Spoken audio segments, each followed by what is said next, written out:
In this video, we're going to be talking about representations of functions as power series. On the intersection of their intervals of convergence, two power series can be added and subtracted term by term, just like series of constants. They can be multiplied just as we multiply polynomials, but we often limit the computation of the product to the first few terms, which are the most important. The following result gives a formula for the coefficients in the product. We can also substitute a function f of x for x in a convergent power series. What does that look like? Well, if we have a convergent power series and it converges absolutely for all x such that the absolute value of x is less than capital R, our radius of convergence, then if we replace x with f of x, that also converges absolutely for any continuous function f of x where the absolute value of f of x is less than capital R, which again, capital R is our radius of convergence.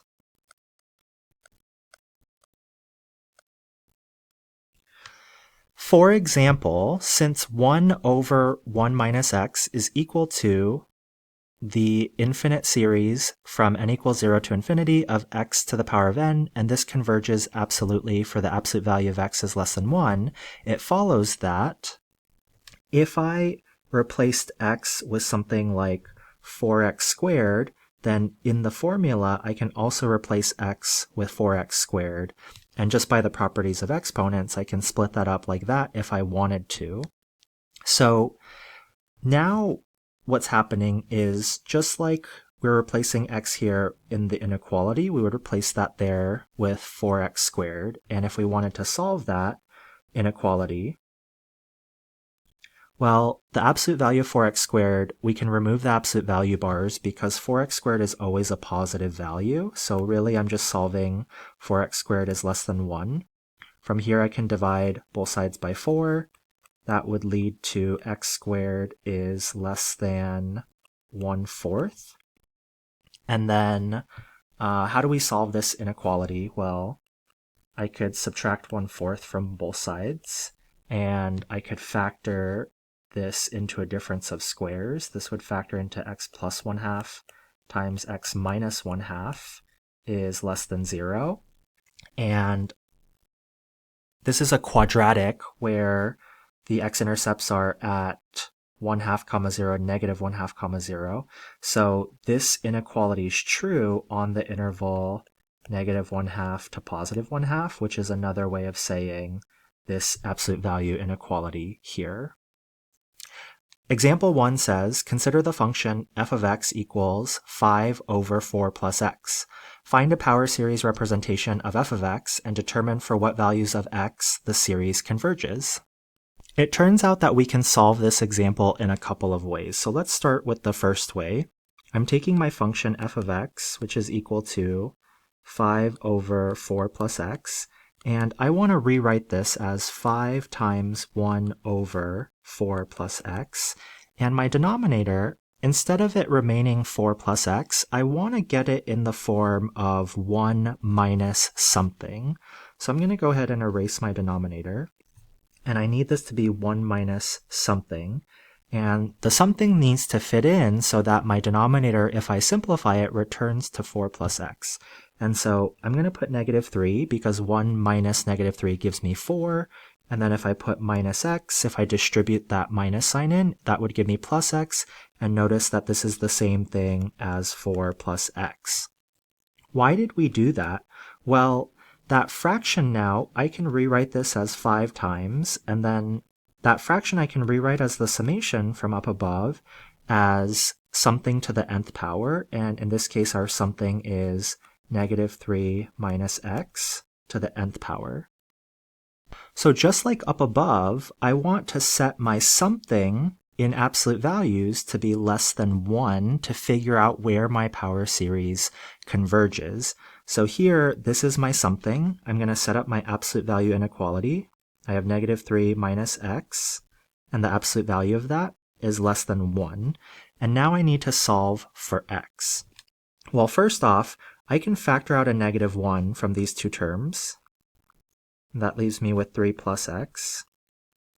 And I can break this up into the absolute value of -1 times the absolute value of 3 plus x is less than 1. This just comes out to be 1. So now I have the absolute value of 3 plus x is less than 1. If I want to remove the absolute value bars, I can place this between -1 and +1. And then from here, I can subtract 3. So I get -4 is less than x, which is less than -2. So a few things that we can say about this is that halfway between -4 and -2 is our center. So for this particular power series, our center is located at, I've been calling it A, so A equals -3, or you can say x equals -3, but that's our center, and that's what is going to make our a sub n value 0, and we know from previously that a power series is always going to converge at its center, and that may be the only point where it converges, but at least every power series converges at its center. And since our center is -3 and our endpoints are -4 and -2, that tells us that our radius of convergence in this case is capital R equals 1, because the endpoints are 1 unit away from the center of our interval of convergence. So our power series converges for these values of x. Okay, let's talk about the second way we could represent this as a power series. So just like we did in the previous part, I factored out 5, and I'm also going to factor out a 4 from the denominator. In my numerator, that's going to leave me with a 1, and if I factor out a 4, that's going to leave me with 1 plus x over 4. But remember, I need it to be of the form 1 minus something, so I'm going to rewrite this as, this is the same thing as 1 minus negative x over 4. And so now we can kind of apply the same idea. I have 5/4 outside of my infinite series, n equals 0 to infinity, and then my something is -x to the 4th to the nth power here. So this is my power series representation of this particular function. Notice that it's not the same power series as we saw before, and in fact, this one is going to have a different center and radius of convergence. So we're going to take our something, we're going to take the absolute value of it, and we need this to be less than 1. I can take the absolute value of the negative, and so this really just leaves me with this. And then I can also split up my absolute value bars like that. And the absolute value of 4 is just 4, so I can multiply both sides by 4, and we get the absolute value of x is less than 4. And if I remove the absolute value bars, this gives me x is between -4 and +4. So there is my interval of convergence. Notice my center is going to be located at 0, and my radius of convergence is 4. So that's different from what we saw in the other way that we did this, and both of these are acceptable answers. Now, if you ask which of these answers is more desirable, one might say the second one, because it has a larger radius of convergence, meaning that you can plug in more values of x into this power series representation of our original function. But, both of them work. This next theorem is called the term-by-term differentiation theorem. And if you have a power series and it has a radius of convergence that's positive, it defines some function f of x on the interval from a minus r to a plus r. This function f of x has derivatives of all orders inside the interval, and we obtain the derivatives by differentiating the original series term by term. So if I wanted to find the first derivative of that function, I could use the power rule. I bring down the power, subtract by 1, and then similarly for the second derivative, I would use the power rule again, and that's how I end up with that. Each of these series converges at every point on the interval from a minus r to a plus r. Note, when we differentiate, we may have to start our index at 1 more than it was before. This is because we lose the constant term, if it exists, when we take the derivative. Be careful, term-by-term differentiation might not work for other kinds of series. For example, the trigonometric series that involves sine there converges for all values of x, but if we differentiate term by term, we get this new series here, which diverges for all values of x. This is not a power series. It is not a sum of positive integer powers of x. Let's look at an example. Example 2 says find a series for f prime of x and f double prime of x if f of x is equal to 1 over 1 minus x, which if we expanded that, we get this infinitely long power series, which can be condensed into this summation here. And we know that that converges between -1 and +1. So how do we do this? Well, I want to take f prime of x, and I can take the derivative of this thing because that's our function. This is like in calculus 1. So notice that f of x is the same thing as 1 minus x to the -1 power. So if I used the power rule on that, then I would have -1 times 1 minus x to the -2 power. I would need to use chain rule and multiply by the derivative of the inside. And so this is equal to 1 over 1 minus x quantity squared. And I can take the derivative of each of these terms here. And so the derivative of 1, that's my constant term. So the derivative is 0, then plus 1, plus 2x, plus 3x squared, and so on and so forth. And this is equal to my summation. I can bring the power down and then subtract 1 from my exponent. And remember from earlier we said that we'd have to create a new starting index. So here n would have to start at 1 and end at infinity. So essentially I can get rid of the middle stuff here just so that I have the condensed version.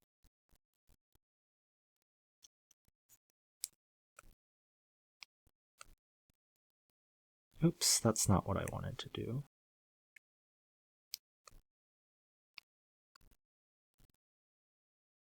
Okay, so finally we have f prime of x is equal to this thing here. So we were able to find a power series representation for f prime of x.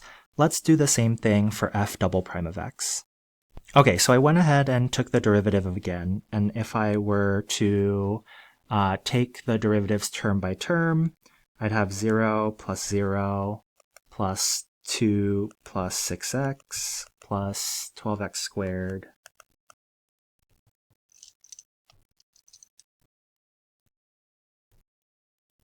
and then plus dot dot dot, and then my nth term would be n times n minus 1 times x to the power of n minus 2, and that would go on forever.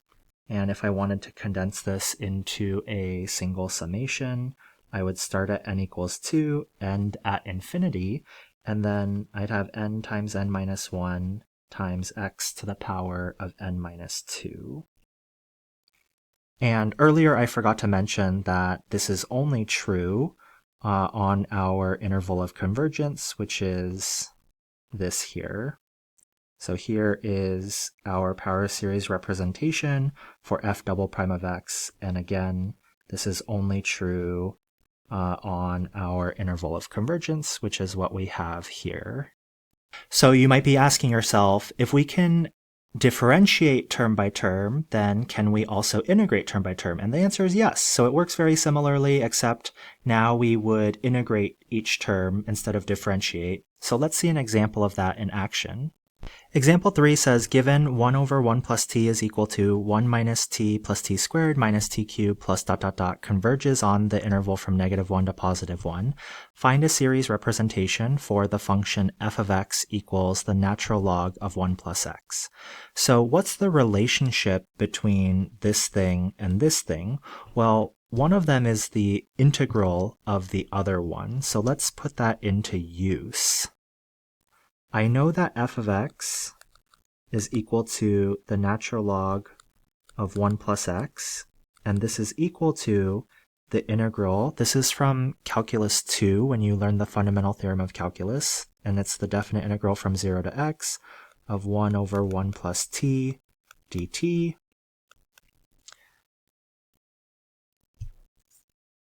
So now I'm just going to go ahead and integrate each of these things term by term. So 1, its antiderivative or integral would be t, then minus t squared over 2 plus t cubed over 3 minus t to the 4th over 4, and then plus dot dot dot. And I'm evaluating this thing from t equals 0 to t equals x. So that's going to leave me with, basically I'm just going to plug in x in place of t.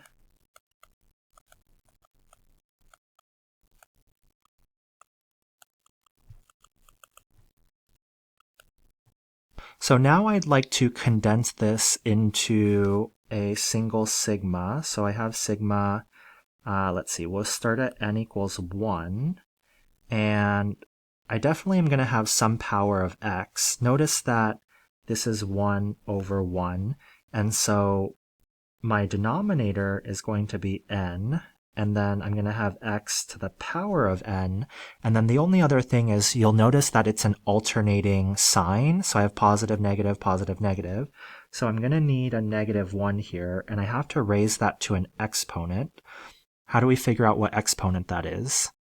Well, if I tried n, if I plugged in n equals 1, that would mean that my first term would have to be negative. So that is not correct as we have it. And let's try negative 1 to the n plus 1 power. Okay, so now if I plug in 1, I'm going to have negative 1 to the power of 2, which gives me positive, and then that should work out to give me the correct sign for the remaining terms.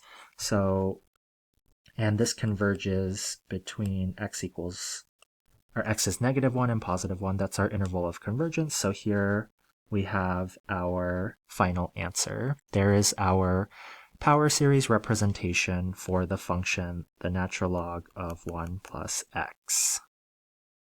Example 4 says identify the function f of x such that f of x is equal to this infinite series, which expands into x minus x cubed over 3 plus x to the 5th over 5 minus x to the 7th over 7 plus dot dot dot, that converges or has an interval of convergence between negative 1 and positive 1. So here's the trick that I'm going to use. I'm going to go ahead and take the derivative of this thing, and if I take the derivative in the summation form, I would have the sum from n equals 1 to infinity. Actually, it would be 0 to infinity because if you look at the expanded form, there's no constant term that we're taking the derivative of, so it should start at 0 still. And then I have negative 1 to the nth power. I have x to the 2n, I'm subtracting 1, and then I would bring down the power 2n plus 1, and then my power here, 2n plus 1, those are going to cancel out, so I'm just going to go ahead and erase those. And my derivative, I'm just left with this thing here, and I can rewrite this as the sum from n equals 0 to infinity of let's see, I want it to be combined all into having an exponent of n. So just using algebra and exponent properties, this is the same thing as negative x squared to the nth power, like that. Now this thing is a geometric power series.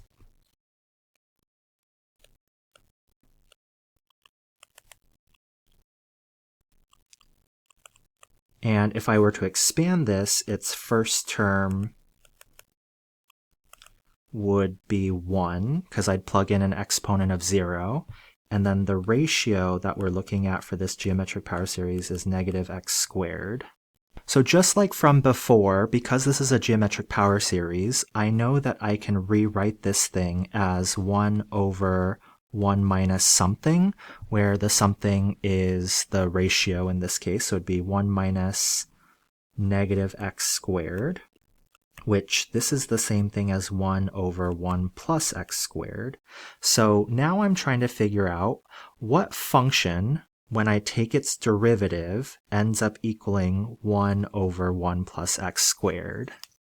Well, let's integrate. So I'm going to integrate f prime of x dx, which would give me the integral of 1 over 1 plus x squared dx. And this is going to give me f of x.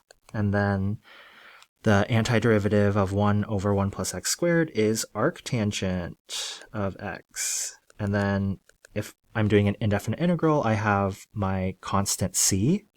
And you'll notice here that f of 0 is equal to, this is centered at 0, but you can also see it in the expanded form. If I replace this with 0, if I replace all these x's with 0, that would give me 0.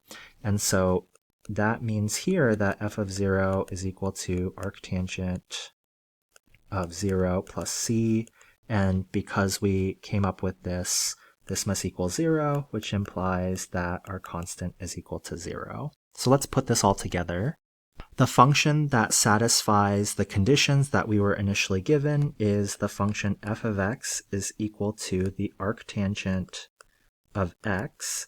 And it turns out that arctangent of x has this power series representation, n equals 0 to infinity, of negative 1 to the nth power x to the power of 2n plus 1 over 2n plus 1.